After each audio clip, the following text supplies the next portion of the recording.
All right. Shalom, shalom, shalom, family. Shabbat shalom. Another blessed day, another blessed Sabbath.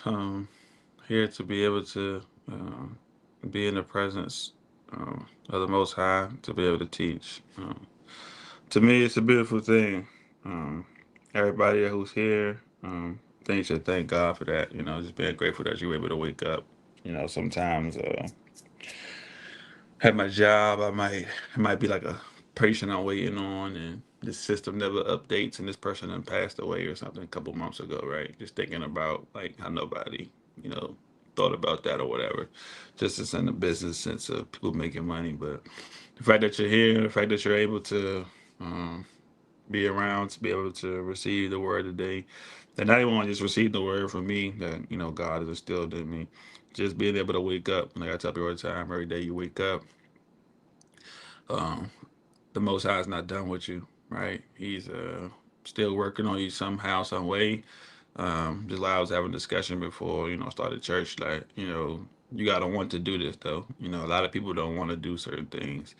A lot of people don't want to get their life together. A lot of people don't want to, change things. A lot of people don't want to sacrifice things. And what they do is they use these liberties to um, I guess you could say sin. I don't like loopholes, right? See how much I can get away with being a Christian, or see how much I'm a like bend the rules of teachings. Um, like today's lesson is called Teachers and Liberties, right?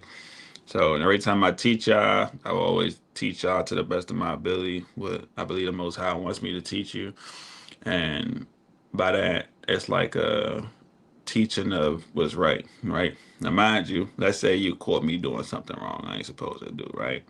I never tell you to follow me. I always tell you to follow Christ. He is the highest of high example. But the word is always going to be the same, right? So if I'm telling you the word, you listen to the word, and that's for any teacher, pastor, somebody's telling you the word, right? You go back and you check the word. This is why I put up scriptures on the screen. This is why I tell people to read their Bibles for themselves, right? Always follow the word, right? The word is the guide, it's the light, it's the lamp, it's everything, right? Don't follow what somebody do, right? Now, mind you, people will do stuff because sometimes you can get confused, and what's what I'm gonna talk about today, right? About liberty, that you can get confused being around certain people because you may not even know the word, but if you know the word, you can understand the contents of the liberty that is given, right? And Paul talks about this. I know Paul isn't a big fan of certain people, but I know he's one of the most highest, loyal servants, and he doesn't go against anything that God wants us to do. Right? It's just the way he talks. It's kind of like poetic a little bit. It sounds kind of confusing, probably because he was right from jail, nonetheless. But always do what the word tells you to do. Right? When it gives instructions, it gives orders. You do those. Right?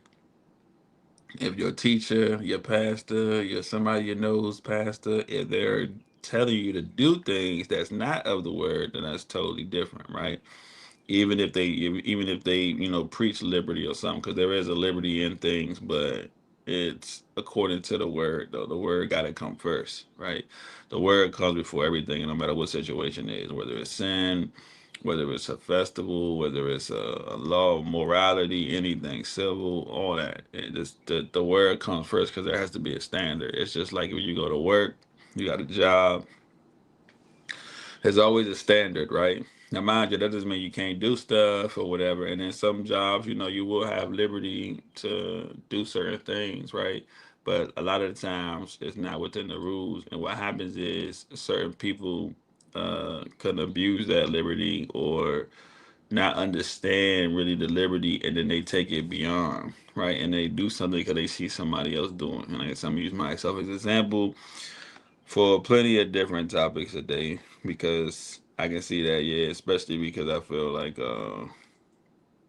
I'm a trendsetter, right? So every time I do something, people always want to do it for some reason. It's the way it's in the world, but then they do it and not even realize why I'm doing it. If I got permission to do it, like on none of those things, right? They just doing stuff. So just also be mindful of when people are able to see you.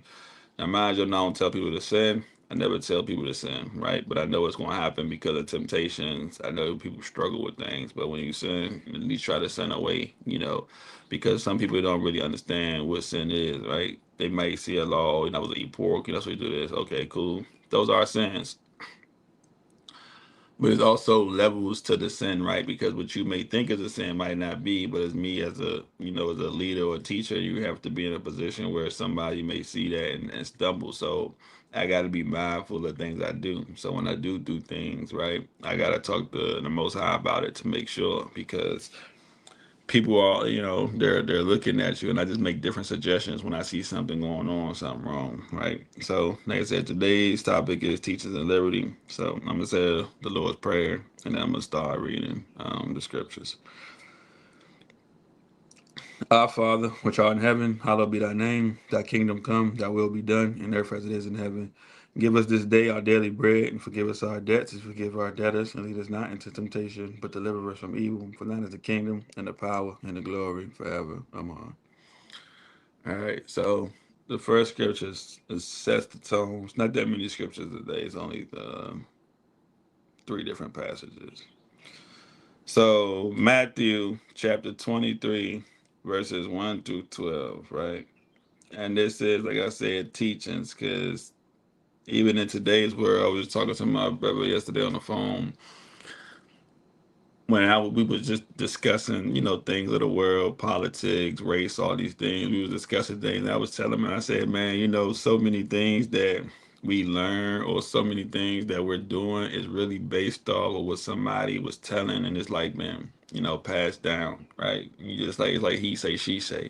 It ain't no real law about it. It ain't no real like real staple, nothing is solid and concrete. Most of this stuff is things that's passed on, like about slavery and stuff like that. And I'm not saying stuff didn't exist and not saying it didn't happen, but depending on who's telling the story can always sound different, because it just depends on what view. Some people are fans of things, and when you're a fan of things, you always going to see something different, or a quote unquote fanatic.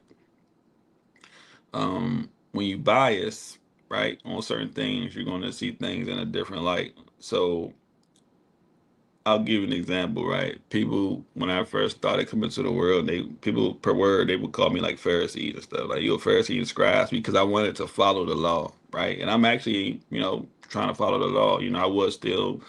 I still had vices and sins that I was working on back then, but I was still trying to follow the law. I was trying to eat right. I'm worshiping on Saturdays, not Sundays. Somebody called me a Pharisees. But even I'm gonna show you, the Pharisees actually taught what they were supposed to teach, right? They actually taught the law, they taught the right way. They wasn't doing the right ways, but they actually taught the right ways, right? And it just lets me further know, like, people get things, mixed up, misconstrued when they're listening to certain people, because like I said, so many things get passed on, but you didn't read that for yourself. Like, I'll ask somebody, when Christ was born, how many wise men were they, right? And they all say it was three. I'm like, do you read that for yourself, or did you hear that in the song, right? That's like a teaching. Somebody taught you that, right? And now you get confused, because think about that. You could be basing your life or a lot of things off of these three particular men that don't even exist. It could have been 20 men. It could have been 200 men. You don't know, right? Because the Bible don't even tell you. But that's what you base it off. So you got to be careful. And I'm going to show you exactly what I'm talking about. Bless you. So verse 1, it says, then spake Yeshua to the multitude, to his disciples, saying, the scribes and the Pharisees sit in Moses' seat. All therefore whatsoever they bid you, observe, that observe and do, but do not ye after their works, for they say and do not. Right? So this is Christ talking. He's telling them to, hey, do what they tell you to do, right? Because what they're telling you to do is actually the right thing to do. So even in the Pharisees, them can be misleading people and stuff like that. They're actually telling people the right things to do. They know the law. That's why they the pastors or whatever the case may be at this time. They know the law. They just not participating in the law, right? They're doing other things they're not supposed to be doing. For verse 4, it says, for they bind heavy burdens and grievance to be born, and laid them on men's shoulders, but they themselves would not move them with one of their fingers. But all they works they do for to be seen of men.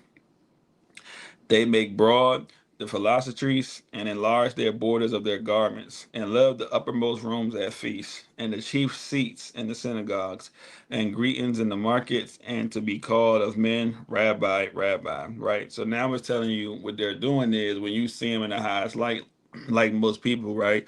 They're putting on a stage that they're doing something good. So like instead of them just doing it all the time, right? They're doing this only when the cameras is on, the cameras are rolling. No cameras back then, but it's kind of like, oh, it's a crowd of people. Let's be at the top. Okay, cool. We do this, and they preaching, they teaching what's right, right? But then when they go away, that's not what they doing, right? They're doing all kinds of different sins, whatever. They're like I said, they're putting these little heavy burdens on people that they wouldn't even put on themselves, right? Those are hypocrites, but that's what they're doing. But what they're actually teaching, is not is the opposite. Because I know as a teacher, I'm gonna have to reap what I sow, right? So any type of seed that I'm sowing, I'm gonna have to reap. So if I'm telling y'all bad stuff, I'm gonna pay for that, right? So that's so I'm making my duty not to try to tell y'all bad things because I'm gonna pay for it. And I actually don't give people bad advice, right? Whether I'm talking to them about God or it could be somebody who's not even a believer necessarily, right? Well, he's not a believer the way I am. They may say they believe in God, that's their business. I wouldn't even give them bad advice. I would always try to help them because if I'm giving them bad advice, like I said, that's a seed that I'm sowing. I'm gonna reap that, right? And people don't look at it, like I said, look at it like that. So in verse 8 it says, "But be ye not called rabbi, for one is your master, even in Christ, and all ye are brethren, and call no man your father upon the earth, for one is your father, which is in heaven. Neither be ye called master, for one is your master, even Christ. But he that is greatest among you shall be your servant. And whosoever shall exalt him shall be abased, and he that shall humble himself shall be exalted." So they still go back to teaching, right? He says, "Don't call nobody father, right, except for God." Now that doesn't mean your physical father, because everybody has a physical father. He was talking about referring to people as father being a higher authority, like how if you ever seen like the Catholics and the priests, they'll go in that little confessional booth, and all the priests they call him father. You ain't supposed to call no man father. That's not your dad, right? If he your dad, then yeah, stepdad. Even I can take that, but he not your father. Don't call him that, right? Because now you put yourself on this plateau where you really believe that he can forgive your sins and all this other stuff, which he can't, right? And that's what they do in those booths. They think that they are getting their sins forgiven. Like I was watching this show, you ever seen a show called Ozarks? It was the cartel dealer. He would do all this killing and go into the booth and tell them that he did all this killing, and they be like, "Yeah, do such and such, Hail Mary, this and that, and you good." And then he go right back to the streets and do it again, right? But in his mind, he believes that this person has this authority to forgive sins, and they don't. Only God can, right? But the title Father, you hear that word and you see the order of rank. But those are bad teachings. All of them going to reap with that. They're going to reap that what they sold because that's not true. That's not. I just showed you that's not true. Same thing with Rabbi. The Jewish people, right? They want you to call them rabbi. Rabbi mean master. Christ said, "Don't call nobody that."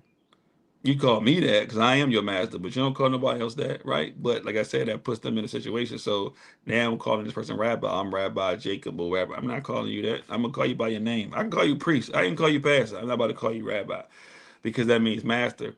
That's a bad teaching, right? And what happens is the liberty in that can get mixed up because somebody will go up on these teachings thinking this is right and it's not, right? You know what I'm saying? Thinking that, oh, I can do this and I can do that when you really can't. Or I should say this or I should say that, but you really can't, right? I'll never forget I was working some years ago at AutoZone.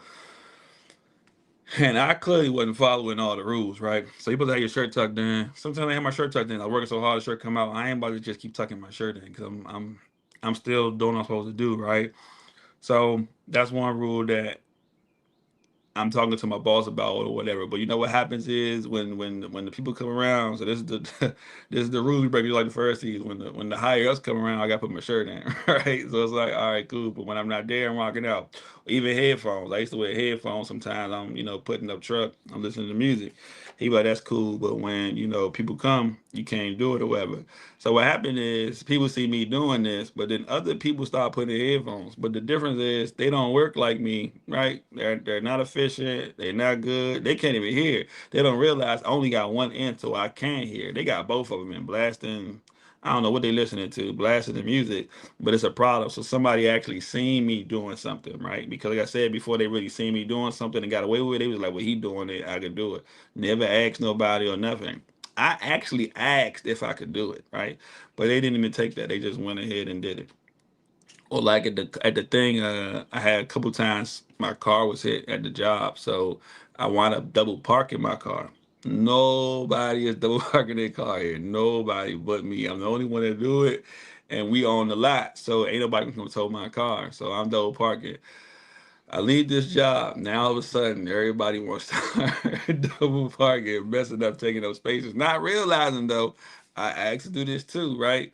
But I'm an example that people are gonna see. Now, mind you, when they didn't see it or didn't know I was doing it, it was different. But once it came out and about, they can see it, right? And see that I was doing it, and it became a problem, right? So this right here is talking about how we're supposed to bear our own burdens and our own sins. So this is Galatians chapter 6, verses 1 through 10. I couldn't believe somebody was in my parking spot double park. Like, go double park down on the other side, bro. Then you gonna pick my spot. You know what happened? Everybody that picked that spot, something happened to their car. They got hit or something. Hit or pain. I was like, ain't nobody tell you to do that. Yeah, Galatians chapter 6, verse 1 through 10. And it reads, Brethren, if a man be overtaken in a fault, ye which are spiritual, restore such an one in the spirit of meekness, considering thyself, right? So it's always thinking about yourself. Lest thou also be tempted. Bear ye one another's burdens, and so fulfill the law of Christ. For if a man think himself to be something, when he is nothing, he deceiveth himself. But let every man prove his own work, and then shall he have rejoicing in himself alone, and not in another. For every man shall bear his own burden. Let him that is taught in the word communicate unto him that teacheth in all good things. Be not deceived, God is not mocked. For whatsoever a man soweth, that shall he also reap. For he that soweth to his flesh shall of the flesh reap corruption, but he that soweth to the Spirit shall of the Spirit reap life everlasting. And let us not be weary in well doing, for in due season we shall reap, if we faint not. As we have therefore opportunity, let us do good unto all men, especially unto them who are the household of the faith, right? So it's a lot to unpack right there, right? So it's talking about, like I said, the burdens. If we kind of share burden, especially when you're around somebody. So somebody's alcoholic, somebody's addicted to some type of drug, somebody did some type of sin, right? You being around them, you can definitely be impacted by that, right? Not all, but it's definitely possible. Same thing with music, right? People when they may hear me listen to music, I just not listen to it around certain people anyway, right? I'll just listen to instrumentals or nothing. Because what happens is people are always judging you, especially somebody in my position. You always judge because you're the leader. So let's say I turn on Tupac, right? Just for example. Turn on Tupac, somebody was like, why you listening to this? But mind you, the same person that would ask me this question is listening to the worst kind of music. But they're looking at me like, yeah, so they can listen to worse music, but I can't because I'm a leader. Okay, cool. So realizing that there's a liberty in that. So it's like, you know what? Let me just not listen to it at all. Right. But then when I don't listen to any music, they'll complain about that. But I'll rather do that just so their conscience can be whatever, because now you think that I'm breaking the rules to some degree. Mind you, you're probably doing it yourself. But I'm breaking the rules, but I gotta understand it's just not about me, right? I gotta do it for other people's sakes, but I also gotta consider myself, right? Because there could be a time when I'm tempted. Like I don't have to listen to a certain song to feel sad. I don't have to listen to a certain song to feel happy. I'm happy when I'm happy, and I'm sad when I'm sad. The music will not affect it. Some people are like that. They actually play certain music. They hate certain music because it makes them feel sad. It makes them feel this, right? They're attaching themselves to something that has no business being attached to. Right? God doesn't want you to listen to music for that purpose. God doesn't want you to watch TV for that purpose, shows, whatever, right? He don't want you to do those things for that purpose because you don't realize it could be an evil spirit behind it. and it could be, deceiving you, whatever. So verse 3, it says, for a man think himself to be something when he is nothing, he deceives himself. I don't think of myself to be something. I think myself to be nothing. I'm the lowest of the low, right? And I'll give you an example. I had a friend and I asked him, he was struggling, and I said, what's going on? And he said, man, I've been struggling. I said, well, last time you read? And he was like, man, a few days. I said, oh, for real? I said, well, look, let me tell you something. I ain't read in 3 days neither. And he said, what? I was like, yeah. But I'm also, which it was true, but I'm also letting him know, like, look, I struggle just like you. It's okay, right? Don't think that I'm super high and mighty because I'm the leader. God holds me to a different regard. And then when it comes to teaching, that's what I'm doing. I'm teaching, right? But don't do what I do what I, ask of you from the Most High, what He asks me to ask you to do. But you're gonna struggle. It happens, right? It's a thing. But you're not seeing it thinking like, oh man, this and that light. So I just told him, like, look, man, I'm not telling you to do this, and I wouldn't not necessarily do it around you because I read with this person and I do read with this person, right? But it's going to happen. Sometimes you're gonna get off track. You got family, you got friends, you got work, you got all these things. You're gonna get off track. It's okay, right? But don't think of me to be high. Don't think of yourself to be high. We all like here, all in the same playing field. A rich person, they gonna be in the grave. A poor person, you're gonna be in the grave. Somebody who's the leader of the job, they're gonna be in the grave. Somebody who's the lowest worker of the job, they're gonna be in the grave. We all in the same playing field, right? So don't think highly of yourself. Think of yourself as low. But like I said, when you do that, it's a thing about being able to help somebody else, right? Because once you become high yourself, you be like the Pharisees. You gonna teach what's right, right? You might say what's right, and then you do what's wrong in front of those you shouldn't be doing wrong in for, right? And like I said, people may not know the scriptures, and they'll go about these things not realize that they don't understand the scriptures, right? And not even worry about focusing on themselves. And if you can call them out on it, it become a problem. So for instance, right here it says on verse 10, it says, as we therefore opportunity, let us do good unto all men, especially to them who are of the household of the faith.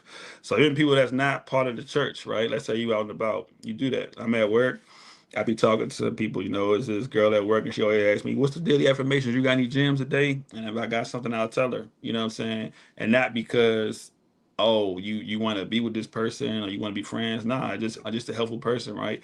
I'm not gonna sit here and treat people bad because they're not part of the faith, because they could be. But what happened is those doors that they was looking for, somebody closed them or somebody lied to them or somebody didn't show them what it is. I'm telling them, I was like, man, you should. I was like, do you drink? And she was like, yeah. And I was like, you should drink rosé. And then she was like, what? She's like, what's that? And I said, it's a wine that's carbonated or whatever. So she looked it up. And she's like, well, I drink Patron. I said, well, that's problem number one, right? You already drinking something, but you stuck in this place. And we had a conversation about why she was stuck, in a particular place. And I was like, yeah, you can't be stuck in that place. Because then if you're stuck in this place, you're going to have these days where you are right now and you'll complain. So I'm over here trying to help somebody that doesn't even have the same beliefs that I have, right? And that's what you're supposed to do. You should always be like that as the example when you're around people, right? Now, when you're by yourself, like I said, you may be doing this, you may be having your time alone, whatever, but people also don't know the situation. God could send me to a place, or I could have talked to God about being in a place that some people may not deem as this or deem as that, but don't even have no idea of the situation, right? Somebody asked me why was I at a certain place recently, right? And they asked me why I was at a certain place, and I was like, well, I told God I was coming here, but I'm not here to do what you think I'm here to do, or doing or participating in what you think I'm here to do. I'm just here, right? But you just see that, but you don't know the whole situation, right? But you're not worried about you're not worried about what's going on as far as yourself in life, right? Get yourself together, right? Get your own burdens together, and then you're able to help others. Now, I'm not saying you can't be concerned about other people, but God know what they're doing. They fully know what they're doing, right? But it's different if I was around this person and I was the example, right? Because little they know that could be by myself. You don't know why God sent me here, whatever. I can go to a church, right? Let's say you go to another church. I've been to Mormon church, I've been to a Methodist church, and I don't even agree with what they be teaching, right? But I still went there. Am I wrong for going there too? Right?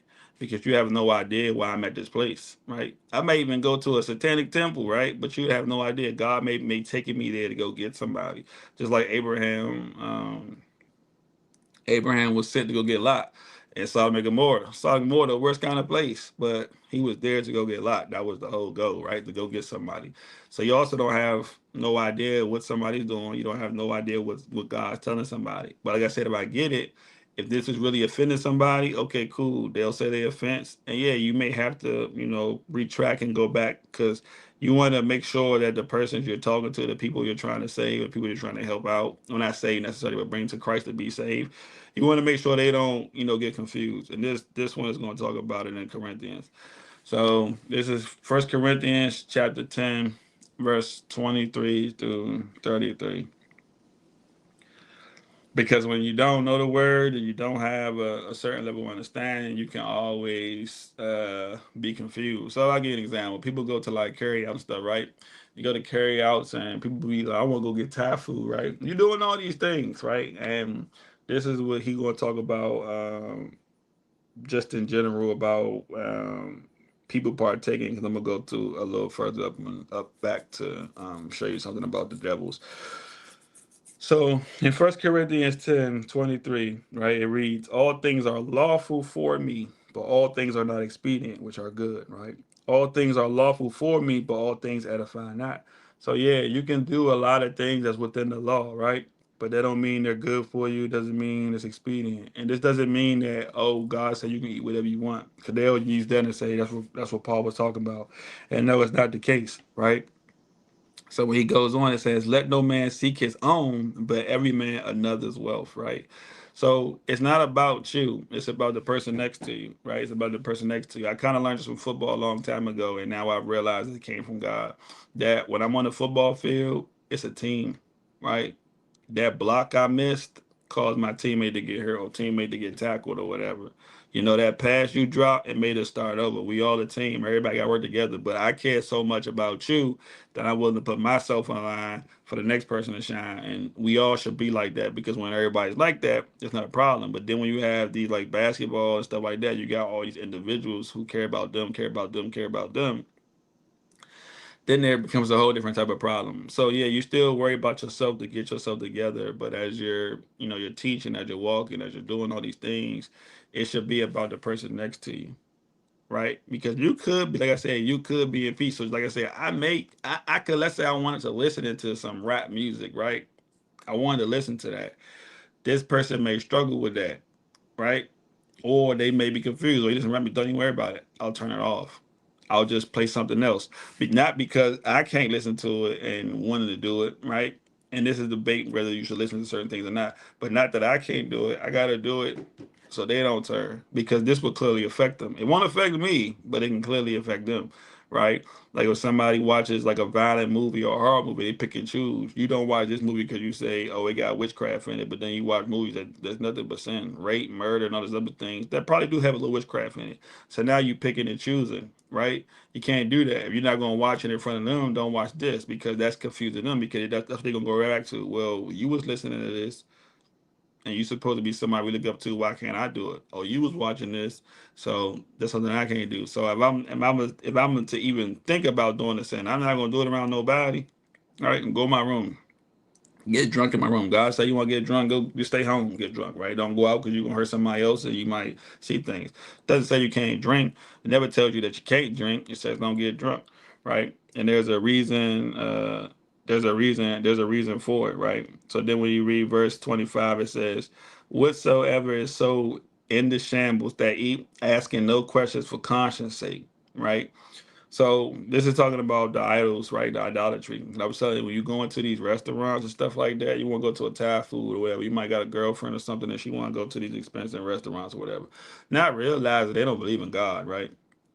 So they didn't probably sacrifice all these animals to the demons, right? To demons, gods. You don't know this, right?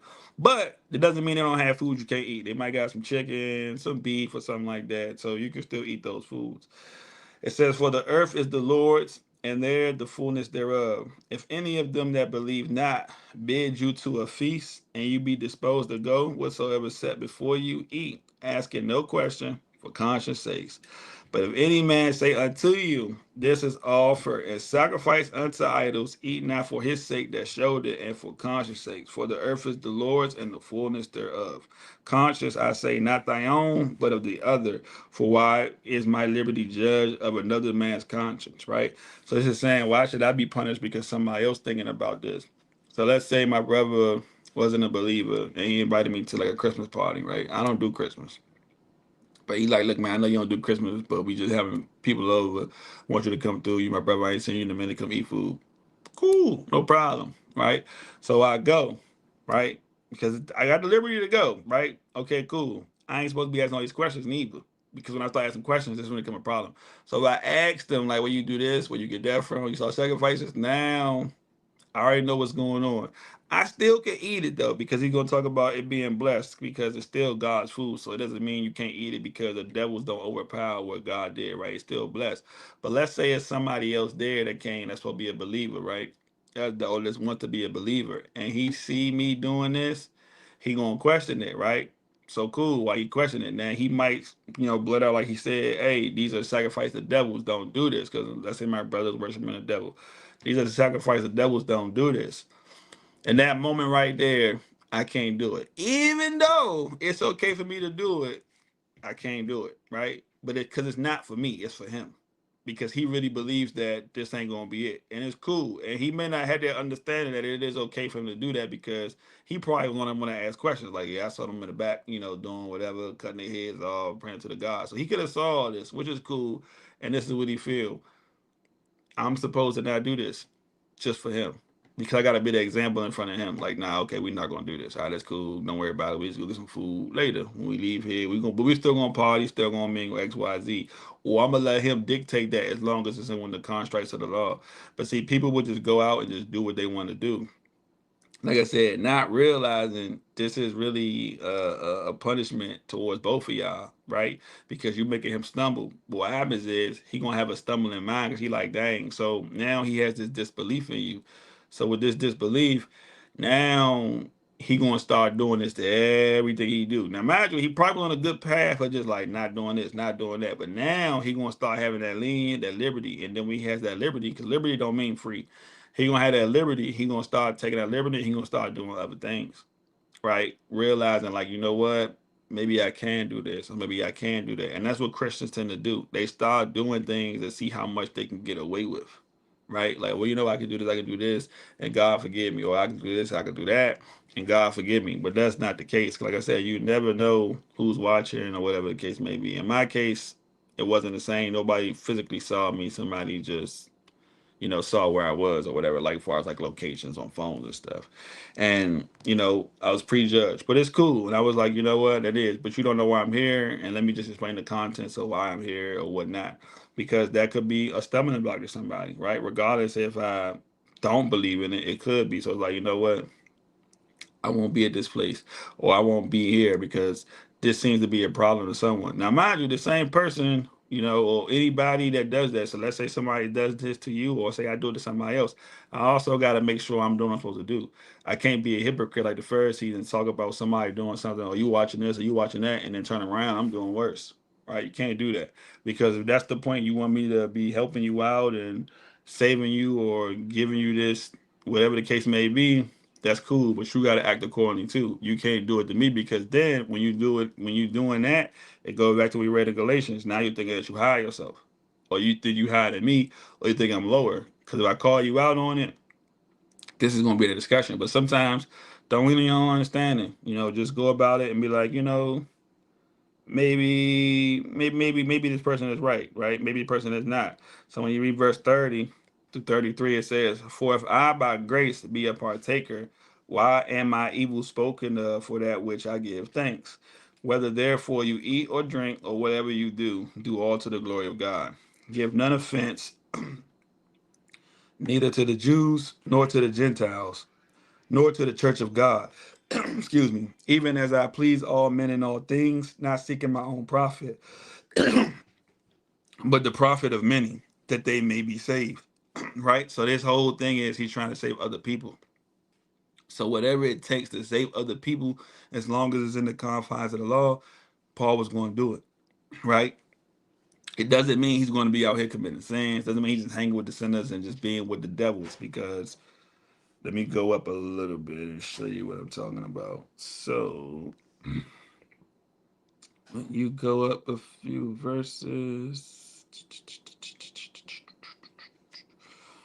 So I'm gonna go up till about I'm gonna go to verse 13. So 1 Corinthians 10, 13. 1 second.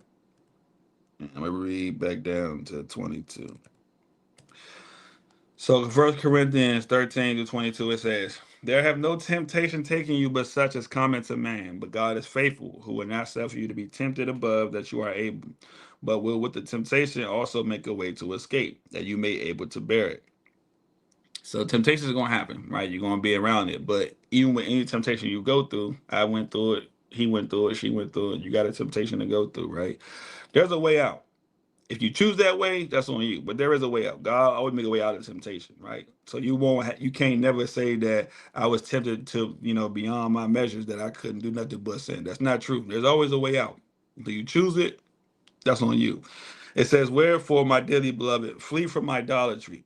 I speak as to wise men, judge ye what I say. The cup of blessing which we bless, is it not the communion of the blood of Christ? The bread which we break, is it not the communion of the body of Christ? For we being many are one bread and one body, for we are all partakers that one bread. Behold, Israel after the flesh, are not they which eat of the sacrifices partakers of the altar? What say I then? That the idol is anything, or that which is offered in sacrifice to idols is anything? But I say that the things which the Gentiles sacrifice, they sacrifice to devils and not to God. And I would not that you should have fellowship with devils. You cannot drink the cup of the Lord and the cup of devils. You cannot be partakers of the Lord's table and of the table of devils. Do we provoke the Lord to jealousy? Are we stronger than he? So when some people see this, they'll go back to what I just read, the first within 23, right? 23 to 33. And they'll say, see, like if somebody was doing this, you partaking in, a certain sin or whatever. So I was at the MGM, right, which is a casino slash hotel, when I was, asked about being a role model or whatever. But now realizing I'm not with the people fellowshipping with the devil. See?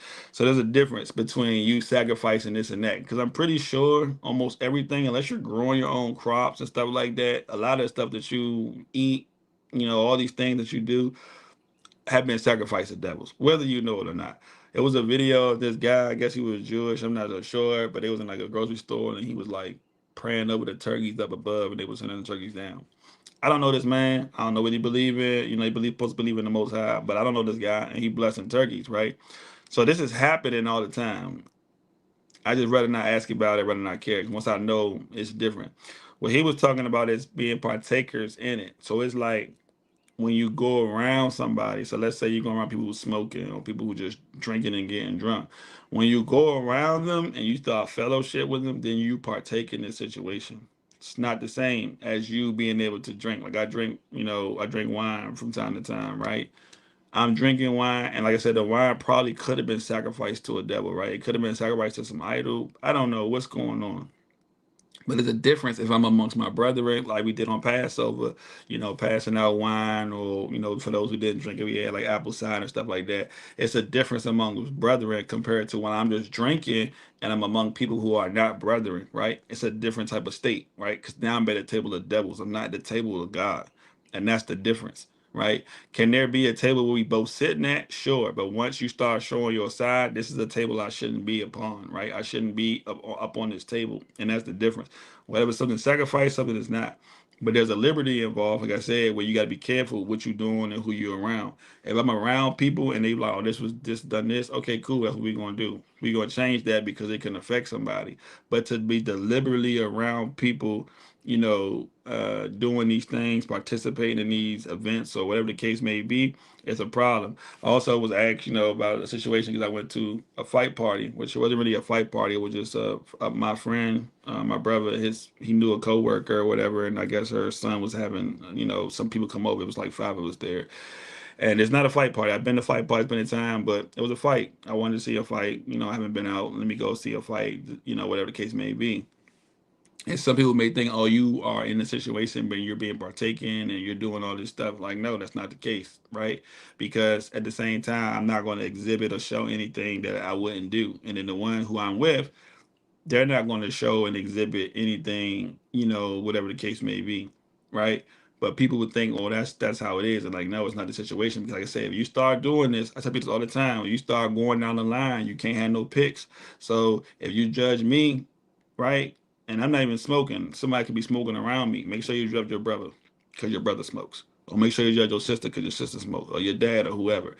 You can't pick and choose, because when you start picking and choosing, now you're blatantly changing the hierarchy. So this person's high, this person's low, this person's not here, this person is above us, right? So you gotta be careful. It's better for you just not to say anything, right? Say anything or remove yourself from certain situations, because if you do say things, it's cool. But then when somebody do it to you, make sure it's the same as we talked about in Galatians. It's the same, because somebody trying to look out for you and carrying your burdens because you're bringing around certain people. I used to tell people this all the time. Like, if we judging people, they'll judge rappers. Oh, this person said this, or this person said that. That's cool. If we do that, we gotta set the bar and judge everybody the same way. Because when you start, picking and choosing who you judging or doing things about accordingly, you become like the Pharisees. Oh, well, they didn't do nothing right, or they didn't do this, or they didn't do that. In reality, they probably didn't do nothing wrong or right. Right? They didn't do nothing wrong. They could have been doing right.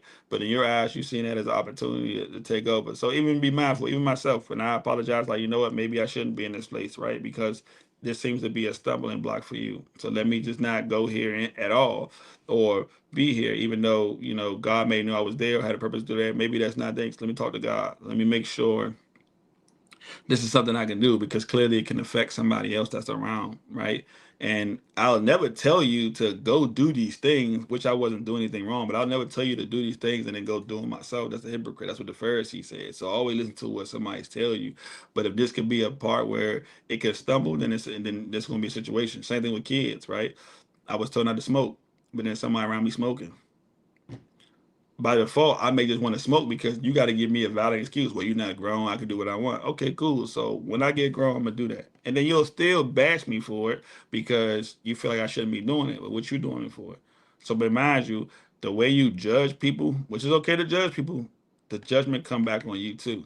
So if you judge somebody in light, it'll come back on you. When you sow things, right? Whatever you sow, it'll come back on you, right? Whether it was 5 years ago, 50 years ago, 25 years ago, it's gonna come back on you. I done things in my life that I've sold, and it's came back onto me. But then sometimes, like I said, people will be into a soul point, right? When they're such a Christian, they forget about other people, right?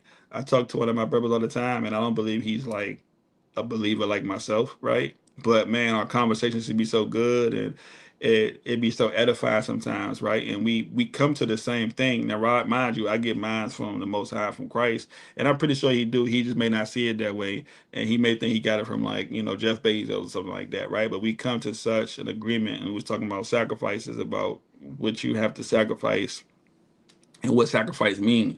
Sacrifice don't mean giving up what you want.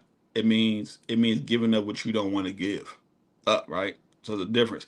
So people, when they getting rid of stuff, they do this all the time. They'll, oh, I'm getting rid of some clothes, X, Y, Z. Then they go buy more clothes. Nah, sacrifice is when you're getting rid of everything. The thing that you hold on to the dearest, that's what sacrifice is.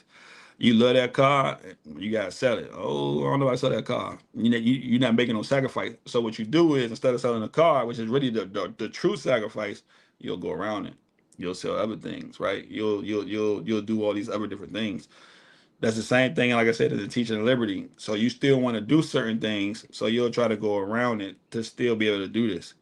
And like I said, that's why I said liberty is dangerous. Like, the Statue of Liberty, liberty's not freedom, right? It's this little real thin line of, like, should you be doing this? Should you not be doing this, right? Because when you're partaking in this liberty, right, there's always that danger, all right? Because the danger got to be around. That's why it's considered liberty, right? Because you have the ability to do something, but maybe you shouldn't. Like you say, all things are lawful for me, but all things are not expedient. So everything that you're doing may not be good, right? It may not be in a case where there's an edification in it, right? And he talks about this another time in Corinthians. I think it's chapter 6. Yep. So we'll go to that real quick. So this is First Corinthians chapter 6, verse 12. just to give y'all an example that this isn't the first time it came up. That particular one was with idols and food. This one has happened to be about sexual immorality, right? In 1 Corinthians chapter 6, verse 12, it says, all things are lawful unto me, but all things are not expedient. All things are lawful for me, but I will not be brought under the power of any. Meats for the belly, and the belly for meats. But God shall destroy both in them. Now the body is not for fornication, but for the Lord, and the Lord for the body. And God hath both raised up the Lord, and will also raise up by his own power. Know you not that your bodies are the members of Christ? Shall I take the members of Christ and make them the members of a harlot? God forbid. What? Know ye not that he which is joined to a harlot is one body? For two saith, shall be one flesh, but he that is joined unto the Lord is one spirit, right? So what was happening is they're going around messing with prostitutes, and he like, well, I'm not gonna let nobody take over my body, because that's what he's saying. You know, if you're in marriage, you're supposed to give your body up to that. And people are fornicating. I know people do it now, right? People fornicate, and you can just blame it on mistakes or not understanding. Like people still date. I don't think you should date people. But that's just me. That's for another day, another topic, right? And he's trying to tell them, like, look, if you just get away from fornication in general, you won't have this problem. But what they're doing is they're trying to go around. It's like, you know what? Well, they're participating with prostitutes, but then they prostitute. So since they prostitutes, it's not really detrimental to my body, right? Because it's not like a wife, it's nothing like that. It's just a business, it's a profit. It might be somebody, one of my friends doing it, right? So they're trying to find ways to justify and get around what Paul is saying, and that's what happens with liberty, right? Because in reality, it's like, okay, I get what you're saying, but that's not a thing, because you don't even realize while you're doing this, you're messing up your own body, your own members, right? So um, when you go up, just go up to about like verse 8, right? It says, nay, ye do wrong and defraud, and that your brethren. Know ye not that the unrighteous shall not inherit the kingdom of God? Be not deceived. Neither fornicators, nor idolaters, nor adulterers, nor effeminate, nor abusers of themselves of mankind, nor thieves, nor covetous, nor drunkards, nor revilers, nor extortioners shall inherit the kingdom of God. And such were some of you, but ye are washed, but you are sanctified, but ye are justified in the name of the Lord Yeshua and by the Spirit of God. So during this whole time, like I said, they're justifying people being with prostitutes, right? Because like I said, it's like, you know what? This person, he working on himself, let him do that. Which you really should be condemning it. Don't let him do it at all. But then, like I said, don't be around them, because what happens is when you get to that liberty, it doesn't come to that point where it's like, oh, well, this could be a stumbling block. You just went straight to the devil's table, right? Because that's what they're doing, regardless of what they see or not. That's the devil's table. And then when you start participating, you start fellowshipping with them. This is where the problem lies. So in order for you to do that, just remove yourself from the situation. It's a little different compared to the situation about the food when you went to your brother, because I can't disrespect my brother because he's not on that. He just want to feed me or whatever. Because maybe he's my brother, right? He's not he's not leading with the sin. He's just leading with, hospitality, leading with that compared to somebody's leading with sin. So there is a difference. If somebody's leading with sin, hey yo, come to this party, we're gonna be drunk, smoking, all these girls and XYZ, naked and stuff. Oh, they led with sin. I wouldn't go there. They say, yo, come to this party, they, celebrating somebody got congratulating XYZ. Okay, cool. Now mind you, the sin will be there, and then that's when your temptation kick in. But like I said, there's a way. You can say no to drugs, you can say no to this, you can say no to that.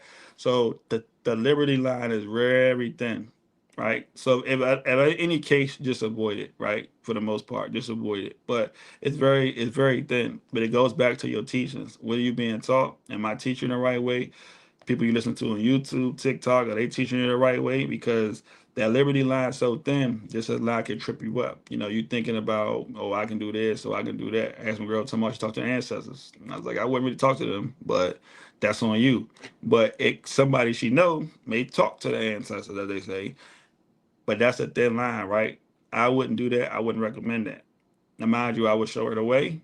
I'll show her this way or show her another way. I wouldn't do that. But there's a liberty line, because you can't tell what's right or wrong, because you got to go back to your teachings. Always go back to your teachings. If somebody say something, even when I say something, hey, you go back. That's why I ask y'all questions then. Go back. Oh, well, I read this the other day. Well, does this go along with that or does contradict that? People don't do that though. They just listen to what I say, right? Listen to what I say. TD Jakes, whoever, you listen to what they say. Nah, go check them.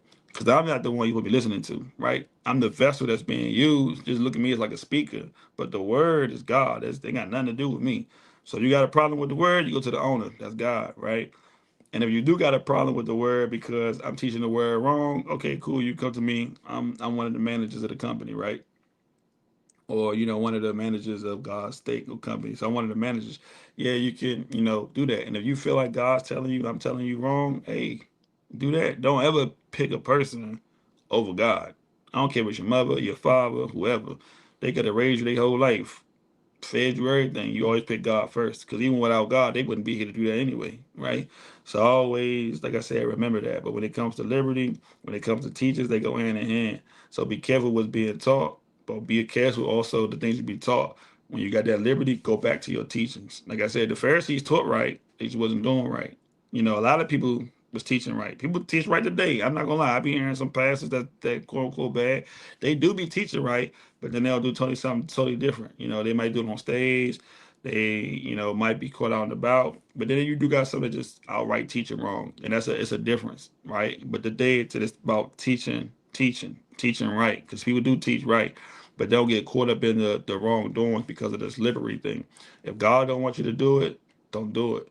And people have this problem with their heart of like, oh, nah, my brother asked before it started, it was about, could God take away his temptations? He can take away your sin, but do you want him? You know, are you tired? Because you'll put up with something till you're tired of it, right? If somebody was slapping you, I mean, you'll keep putting up with it? No, you'll move when you're tired.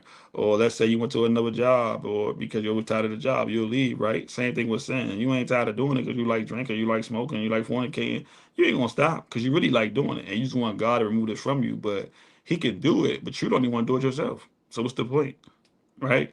So when you're thinking about, like I said, your day to days, when you're talking about people, X, Y, Z, when you're judging people, always remember it's gonna come back on to you too. And whatever you put out there, it's gonna come back. So like I said, whatever I put out there, I put out there to come back, for the most high. I wanna win souls. He who wins souls is wise. I'm trying to win souls. So I'm putting out the teachings. I try to take my time on the lessons. I try to give it to y'all the best way I can and explain it to y'all because I know it's gonna come back on me, right? And if you see anything that offends you that I do and you got a problem with it, hey, you can speak up, cool, because that could be something that you struggle with. And I could be doing it and it doesn't bother me. It's something you struggle with. Mind you, it still be lawful, like the food situation. So like I said, I'm pretty sure y'all all go to places where there's different ethnicities and all that cook food. They probably sacrifice those to devils. If that's something you're struggling with, hey, that's cool. If it's something you're not struggling with, there's no point even bringing it up, right? Because then, like I said, then you cause yourself to even struggle even more because now you're judging people, right? Not realizing that's how God gonna judge you. All right. So that was today's lesson. Anybody got any questions? Speak now or forever hold your Bibles. Why do you consider it edifying from one person but consider it judgment from another person? You said, why do I consider it edifying from one person and judgment from another person? Correct. You have to explain it a little more. Well, you said that you had a conversation with your brother and it was an edifying conversation, but this other person that you had a conversation with in regards to where you were is considered judgment against you. Oh, there's not a okay. So yeah, so all right. So you took that wrong. There's not a. It's not a judgment situation. I don't know if y'all heard her, but she said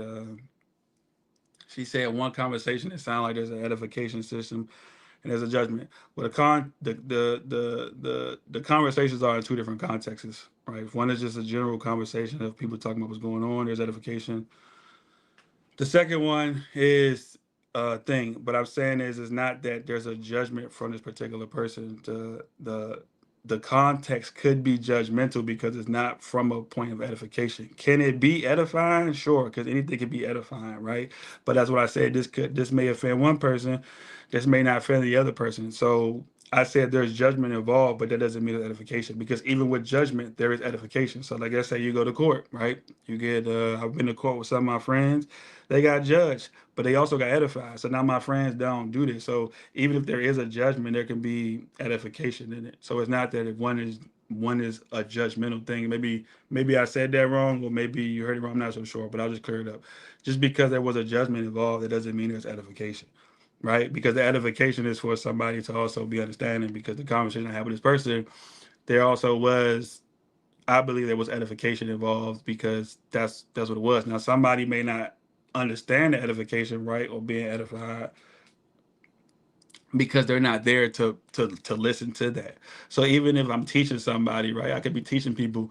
The edification part comes from the other person receiving it as I guess you would call it constructive criticism. So I use myself.